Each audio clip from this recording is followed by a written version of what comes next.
Les réserves d'échange s'échiffrent à plus de 3 milliards de dollars américains, un record historique jamais réalisé en République démocratique du Congo. Après sa marche non autorisée par la ville de Kinshasa du 15 septembre qui a été étouffée par les éléments de la police, la coalition Lamuka projette une nouvelle marche pour le mercredi 29 septembre prochain. L'ancien président algérien Abdelaziz Bouteflika est décédé à l'âge de 84 ans à Paris. Bonjour à tous et bienvenue si vous nous rejoignez sur Télé 50. Les réserves d'échange s'échiffrent à plus de 3 milliards de dollars américains, un record historique jamais réalisé en République démocratique du Congo. C'est ce qu'a fait savoir la gouverneure de la Banque centrale du Congo au cours de la 20e réunion du Conseil des ministres. S'agissant de l'exploitation illicite des minéraux, le chef de l'État a chargé les ministres de la Justice et des Mines d'instruire les services compétents pour une enquête détaillée. Conviée à participer au Conseil des ministres des séjours, la gouverneure de la Banque centrale du Congo a fait état de la situation récente sur le marché d'échange ainsi que celui de biens et services. Les différents indicateurs attestent que le cadre macroéconomique demeure stable. Sur le marché d'échange, les taux d'échange officiels s'est établi à 1992,41 francs congolais pour un dollar américain. Sur le marché parallèle, le franc congolais s'est légèrement apprécié, situant le taux de change à 2038,33 francs congolais pour un dollar américain. Elle a aussi fait part du nouveau record historique jamais atteint en République démocratique du Congo sur les réserves de change qui se chiffrent aujourd'hui à plus de 3,3 milliards de dollars américains, soit plus de 3 mois. Résultat jamais atteint dans l'histoire économique de notre pays. Le président de la République a déploré les différents scandales d'exploitation illégale des ressources minières. Plusieurs opérateurs économiques, sociétés ou personnes physiques détenant des permis de recherche font de l'exploitation en lieu et place de recherche proprement dite. Le président de la République a, à ces propos, demandé à la ministre d'État, ministre de la Justice et garde des Sceaux, ainsi qu'à sa collègue de Mines, d'instruire les services compétents pour une enquête détaillée sur ces sujets. En Ituri, l'état de siège a besoin de l'accompagnement de tous, y compris des acteurs politiques, pour sa réussite. Déclaration du gouverneur militaire à son arrivée à Bunia en provenance de Kinshasa. Johnny Luboya s'est dit également déterminé à lutter efficacement contre l'exploitation illicite des minéraux par des Chinois sans permis d'exploitation. L'état de siège décrété par le commandant suprême de forces armées Félix Antoine Tshisekedi Tshilombo est dans sa phase déterminante pour la pacification de l'Ituri. Assurance du gouverneur de l'Ituri à son arrivée ce vendredi à Bunia, en provenance de Kinshasa. Pour ce faire, le numéro 1 de l'Ituri sollicite l'implication de tout un chacun pour sa réussite. Nous demandons à tous les opérateurs politiques, aux opérateurs sociaux, de nous accompagner. Parce que sinon, on aura de sérieux problèmes. C'est une phase très critique où tout le monde doit être ensemble parce que la population nous fait déjà confiance. Mais c'est plus les opérateurs politiques et les opérateurs sociaux et ainsi de suite. Nous avons nos enfants maintenant en face de nous. Et ça, je le répète, à eux maintenant de nous accompagner. Je crois que vous avez compris le message. Parlant de l'exploitation illicite des minéraux par certains sujets chinois sans permis d'exploitation, le lieutenant général Luboyanka Choma Johnny promet remettre de l'ordre dans ce secteur. Maintenant que je reviens tout de suite là, j'ai fait le comité provincial de sécurité et je vais rencontrer les miniers. Je crois qu'ils ont aussi vu le holà, ils ont compris le holà de la population. On ne peut pas être là, exploité au détriment de la population. On ne respecte aucun cahier de charge, on ne respecte rien du tout. Et à eux maintenant de revenir à la raison. Nous sommes un pays et nous avons des lois. Il y a l'impôt, il y a les taxes à payer. Il faut que cette population en profite. Signalons que l'état de siège a été prorogé pour la 8e fois à l'issue d'un vote à l'Assemblée nationale où les résultats en Ituri sont de plus en plus probants. Au Nord Kivu, près de 800 miliciens se sont déjà rendus aux forces armées de la République démocratique du Congo avec plus de 400 armes depuis les débuts de l'état des sièges dans les territoires de Rutshuru, Massissi et Walikale. C'est les porte-parole du secteur opérationnel Nord Kivu, Sokola 2, qui a livré ce bilan vendredi à Goma lors d'un café des presses organisé par l'Union nationale de la presse du Congo. On l'écoute au micro de Pacheko Kavundama. Groupes armés locaux et étrangers, votre arme a neutralisé pendant cet état de siège à peu près 745 éléments des groupes armés locaux et étrangers. Je vous épargne les détails. Lorsque vous allez faire les calculs de toutes ces redditions auxquelles je viens de faire allusion, vous comprendrez que ça fait 745. Et ses amis se trouvent être cantonnés, les uns à Mubambiro et les autres à Rumangabo. Le matériel récupéré, ici nous parlons uniquement des armes. Votre arme a récupéré au moins 428 armes, tout calibre confondu. Et ces armes sont à répartir de la manière que voici. 250 armes, tout calibre confondu, qui proviennent des différentes redditions auxquelles j'ai fait allusion. Et 178 armes récupérées pendant les opérations. Donc, d'une part, il y a la sensibilisation, et ceux qui acceptent la voie de la raison, ils se rendent et nous récupérons les armes. D'autre part, ce sont les actions militaires. Nous menons des opérations, nous neutralisons tous ces détenteurs illégaux d'armes et nous récupérons les armes. Voilà comment se présente la situation opérationnelle dans le secteur opérationnel Nord Kivu Sokola 2 depuis les débuts de l'état de siège jusqu'à ce jour. D'autres opérations sont projetées.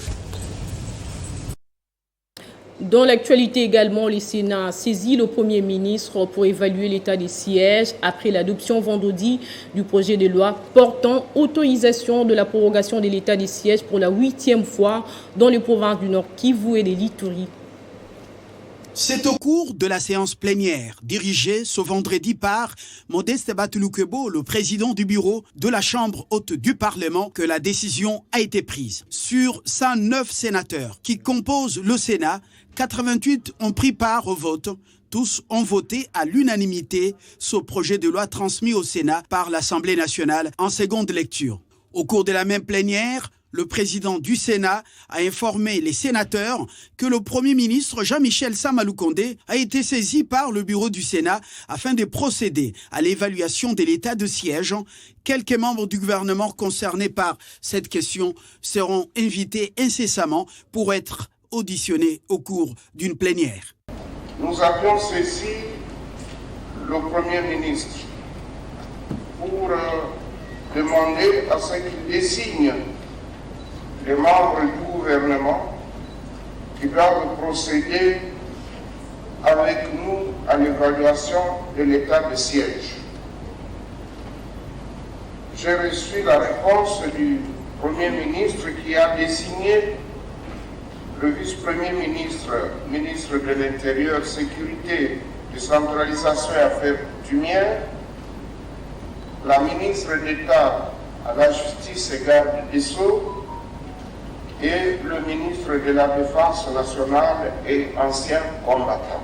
Le ministre des Finances répondrait également aux préoccupations des élus sur l'impact socio-économique de l'état de siège. Une position soutenue par l'ensemble des sénateurs. Le président du Sénat a par ailleurs appelé ses collègues à la régularité dans leur travail, tout en rappelant la disposition de l'article 110 de la Constitution qui stipule qu'un sénateur peut perdre son mandat s'il s'absente sans justification valable à plus d'un quart des plénières au cours d'une session. Modeste Batulukebo a soutenu que la bonne gouvernance que prône son bureau en se conformant à la vision du chef de l'État, Félix Tshisekedi, rime avec le respect des textes qui régissent leur institution. Je l'ai dit en titre, après sa marche non autorisée par la ville de Kinshasa du 15 septembre, qui a été étouffée par les éléments de la police nationale congolaise, la coalition Lamuka projette une nouvelle marche pour le mercredi 29 septembre prochain à travers la capitale.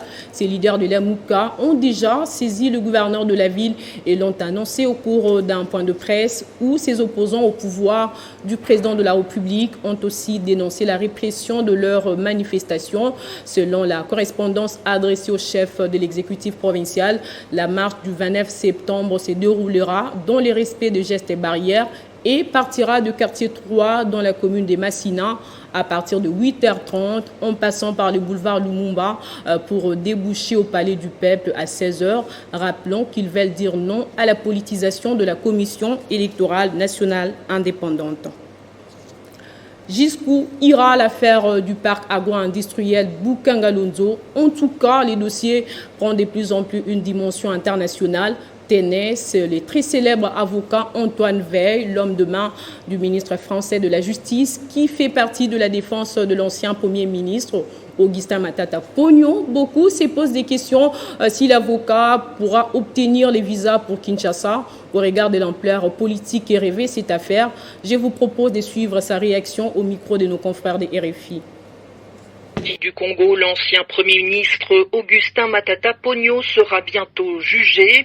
L'ouverture de ce procès très attendu relatif à des détournements dans le cadre du projet du parc agro-industriel de Boukangalonzo est prévue le 25 octobre. Pour se défendre, l'ancien Premier ministre congolais a choisi un ténor du barreau parisien, maître Antoine Veil, qui fut l'associé d'Éric Dupond-Moretti, l'actuel garde des Sceaux en France. Maître Antoine Veil, joint par Sonia Rollet. Nous venons de recevoir une date d'audience, alors pour une audience qui est fixée sur on ne sait pas vraiment quelle charge à ce stade et surtout devant une chambre qui n'est apparemment pas du tout compétente pour le juger, à savoir la Cour constitutionnelle, alors que son cas, à supposer qu'il bénéficie pas d'immunité, aurait dû être jugé par la Cour de cassation. Donc devant une chambre manifestement incompétente et sur un dossier que nous n'avons pas compris, il faudra effectivement qu'il soit défendu. Donc je prévois de me rendre devant cette Cour constitutionnelle. Parce que c'est un dossier qui est malheureusement emblématique d'une atteinte grave aux droits et libertés fondamentales de M. Matata, en ce sens qu'il est victime depuis plusieurs mois d'attaques tout à fait politiques qui sont orchestrées sous couvert d'un faux dossier judiciaire. Et les atteintes sont devenues de telle importance qu'il m'apparaît important qu'il ait une défense internationale efficace. Dans l'actualité panafricaine, l'ancien président algérien Abdelaziz Bouteflika est décédé hier à l'âge de 84 ans à Paris, son lieu de résidence.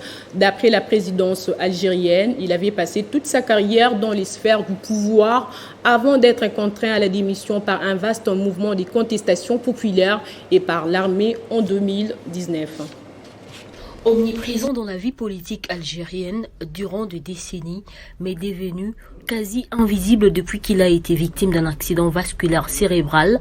En 2013, Abdelaziz Bouteflika n'avait donné aucun signe de vie depuis que le mouvement de contestation populaire du Irak et l'armée l'avaient contraint à la démission en avril 2019.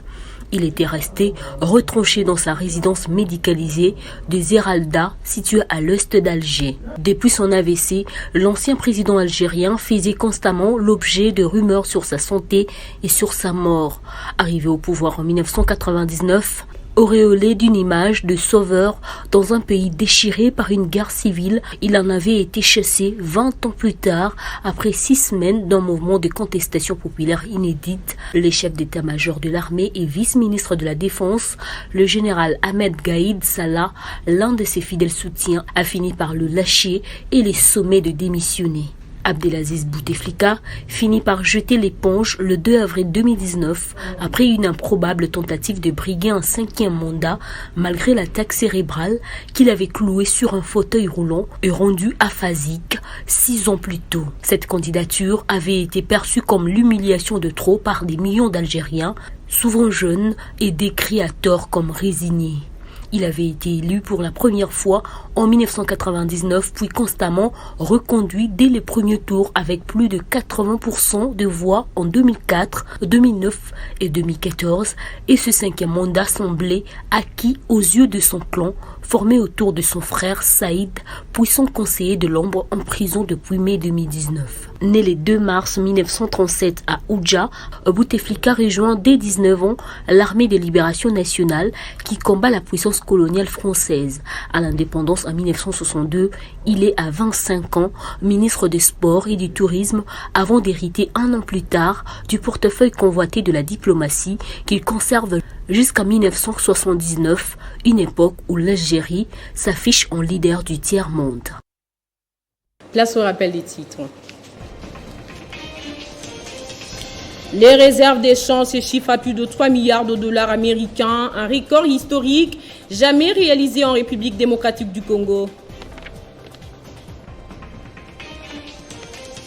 Après sa marche non autorisée par la ville de Kinshasa du 15 septembre, qui a été étouffée par les éléments de la police, la coalition Lamuka projette une nouvelle marche pour le mercredi 29 septembre prochain. L'ancien président algérien Abdelaziz Bouteflika est décédé à l'âge de 84 ans à Paris. C'est la fin de cette édition. Merci de l'avoir suivi. Excellent week-end à toutes et à tous.